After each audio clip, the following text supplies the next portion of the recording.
तो देखिए रामगोपाल के शरीर में करीब 36 छर्रे के निशान यहां पर मिले हैं। चेहरे, गले और सीने में धंसे मिले छर्रे सूत्रों के हवाले से बड़ी जानकारी आपको दे रहे हैं।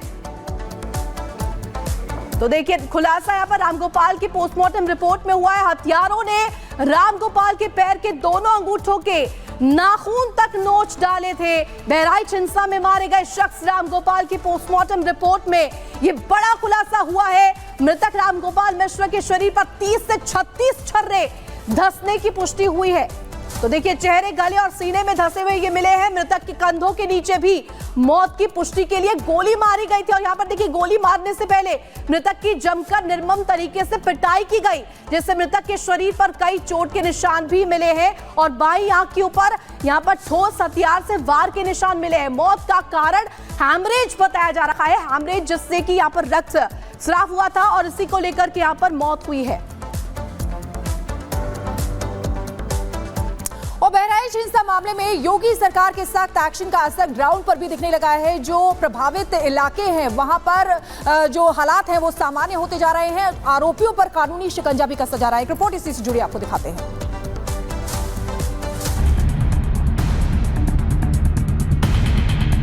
हिंसा की आग में झुलसने के बाद बहराइच में शांति लौट आई है, लेकिन दंगाइयों के खिलाफ कार्रवाई जारी है। हिंसा की तस्वीरों के आधार पर बवाल करने वालों की पहचान की जा रही है। ग्राउंड पर उतरे यूपी सरकार के सीनियर अफसर खुद हालात की मॉनिटरिंग कर रहे हैं। हिंसा प्रभावित इलाकों में शांति स्थापित करने में प्रशासन सफल रहा है। आम लोग भी अपने रोजमर्रा के कामकाज कर रहे हैं। देर शाम भी बाजार खुल रहे हैं। हालांकि किसी भी तरह की संदिग्ध हलचल रोकने के लिए फोर्स की भी तैनाती है। भारी फोर्स यहाँ पर आई हुई है और ऐसे ही लगातार इन रास्तों पर फोर्स अलग अलग एरिया में, अलग अलग बाजार में आई हुई है और लगातार निरीक्षण कर रही है, पेट्रोलिंग कर रही है ताकि किसी तरह की कोई दिक्कत ना हो। तनाव चूँकि थोड़ा सा सामान्य है, पुलिस फोर्स बहुत ज़्यादा है बहराइच में, जिसकी वजह से जो आक्रोशित जो भीड़ थी वह नहीं दिखाई दी है, उसको कंट्रोल कर दिया गया है पूरी तरह से। दुर्गा प्रतिमा विसर्जन के दौरान बहराइच की फिजा खराब करने वालों पर यूपी सरकार कड़ी कार्रवाई की तैयारी कर रही है। योगी सरकार के सख्त रुख के बाद बहराइच के हिंसा प्रभावित इलाकों में शांति है। अब तक 50 से ज्यादा दंगाइयों को जेल भेजा गया है। वीडियो फुटेज से आरोपियों की पहचान की जा रही है। 2 शिफ्टों में 24 घंटे निगरानी कर रहे हैं सीनियर अफसर। हिंसा प्रभावित इलाकों को 9 सेक्टर्स में बांटकर पुलिस की तैनाती की गई है। निगरानी और मदद के लिए प्रशासन एक कंट्रोल रूम भी बनाया है। हिंसा प्रभावित लोगों की मदद के लिए सर्वे कराया जा रहा है। सोशल मीडिया के जरिए भी अराजक तत्वों पर नजर रखी जा रही है। कड़ी कार्रवाई के लिए आरोपियों की क्राइम कुंडली खंगाली जा रही है। दावा किया जा रहा है कि हिंसा भड़काने वालों के खिलाफ बुलडोजर एक्शन भी हो सकता है। हालांकि इसके लिए पहले प्रशासन तमाम अवैध निर्माण को चिन्हित करेगा। चप्पे चप्पे में पुलिस की नज़र है, उनको ट्रेस किया जा रहा है, उनको ढूंढा भी जा रहा है और आश्वासन भी दिया गया है कि जल्द ही ऐसे लोगों को, यानी कि जो अपराधी हैं, उनको पकड़ा जाएगा और जो उनको सज़ा जो परिवार कह रहा है उसके ही अनुरूप कहीं न कहीं कानून के दायरे में लाकर पुलिस उनको सज़ा देगी। पुलिस ने इस मामले में 2 और केस भी दर्ज कर लिए हैं। मृतक युवक रामगोपाल मिश्रा के भाई की तहरीर पर सरफराज और रिंकू समेत कई आरोपियों के खिलाफ केस दर्ज किया गया है। दूसरी तरफ जिन लोगों के मकान जलाए गए हैं उनकी तरफ से भी मामला दर्ज कर दिया गया है। तो वहीं इस हिंसा में मारे गए युवक रामगोपाल मिश्रा के परिवार के घावों पर सरकार मरहम लगाने की कोशिश कर रही है। लखनऊ में पीड़ित परिवार ने मुख्यमंत्री योगी आदित्यनाथ से मुलाकात की। यूपी सरकार की तरफ से पीड़ित परिवार को 10 लाख की मदद दी गई है। परिवार को मुख्यमंत्री आवास व शौचालय का स्वीकृति पत्र भी दिया गया है। मृतक की पत्नी को नौकरी देने का भी भरोसा दिया गया है। अफवाहों को रोकने के लिए बहराइच जिले के कुछ इलाकों में इंटरनेट सेवाएं बंद हैं। हिंसा की चिंगारी फिर किसी भी तरह से ना भड़क पाए, इसके लिए सरकार और प्रशासन पूरी तरह से चौकस है, जिसका असर ग्राउंड पर दिख रहा है। दंगे की साजिश रचने वाले आरोपियों की धरपकड़ लगातार जारी है। Bureau report, Republic Bharat. और बहराइच में राम गोपाल मिश्रा जिसकी निर्ममता से हत्या की गई है, उसकी रिपोर्ट सामने आई है पोस्टमार्टम की, और इसमें दिल दहला देने वाले खुलासे हुए हैं। क्या खुलासे हुए ये आपको बता दें। परिवार के लोग भी लगातार कह रहे हैं कि कितनी बर्बरता से उसकी हत्या की गई है। उसके शरीर पर चोट के निशान है, गहरे घाव के निशान है, डॉक्टर्स ये बात कह रहे हैं, और उन निशानों को देखकर डॉक्टर्स भी सन्न रह गए हैं।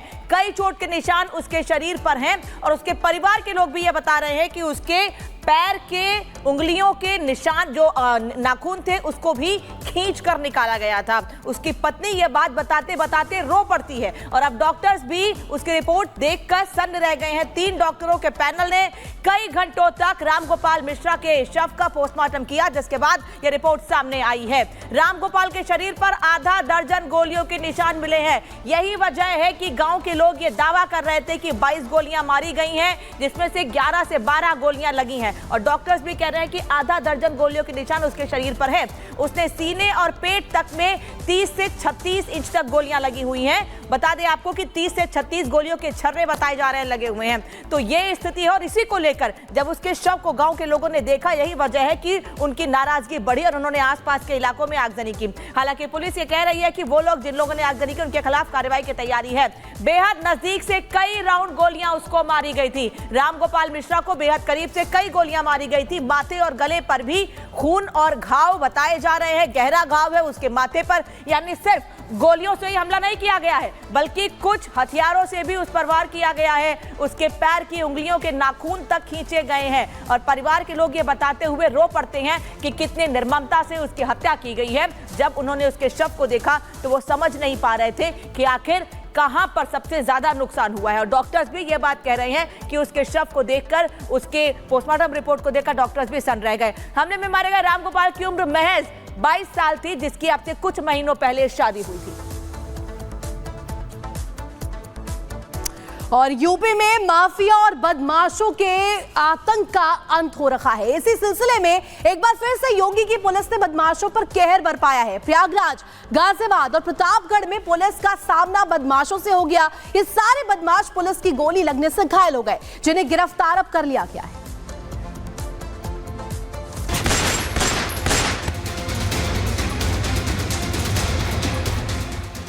ये 3 तस्वीरें बता रही हैं कि यूपी में बदमाशों के खिलाफ योगी की पुलिस का ताबड़तोड़ एक्शन जारी है। जिस भी बदमाश ने यूपी में माहौल खराब करने की कोशिश की है, उनकी हालत इन तस्वीरों से बयां हो रही है। प्रयागराज, गाजियाबाद और प्रतापगढ़ में बदमाशों पर योगी की पुलिस का कहर टूटा है। पुलिस ने प्रयागराज के इस आरोपी को एनकाउंटर के बाद गिरफ्तार किया है। 4 अक्टूबर को इसने नाबालिग लड़की के साथ रेप किया था, साथ ही लड़की की हत्या कर दी थी। लड़की की लाश खेत में पड़ी मिली थी। तभी से पुलिस इस बदमाश की तलाश कर रही थी। पुलिस को खबर मिली थी कि हाईवे के पास आरोपी दिखा है। इसके बाद पुलिस मौके पर पहुंची। खुद को घिरा हुआ देख मुकेश ने पुलिस वालों पर फायरिंग कर दी और वहां से भागने लगा। जवाबी कार्रवाई में इसके पैर में गोली लगी है। उसके द्वारा तमंचे से पुलिस टीम पे फायर किया गया। जवाबी कार्रवाई में पुलिस द्वारा भी फायर किया गया, जहां पर उसके टांग में गोली लगी। उक्त अभियुक्त को गिरफ्तार कर जेल भेजा जाएगा तथा कठोर से कठोर विधिक कार्रवाई सुनिश्चित की जाएगी। गाजियाबाद में भी पुलिस की एक शातिर लुटेरे से मुठभेड़ हो गई। मुठभेड़ के दौरान लुटेरे के पैर में गोली लगी है। ये बदमाश आए दिन लूट स्नैचिंग की वारदातों को अंजाम देता था।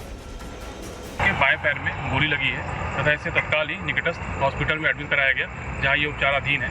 पूछताछ में इसने अपना नाम विशाल पुत्र प्रेमचंद बताया है तथा इसका पूर्व का भी आपराधिक इतिहास रहा है। इसके कब्जे से एक अवैध तमंचा, कुछ कारतूस तथा सोने की एक डली बरामद हुई है।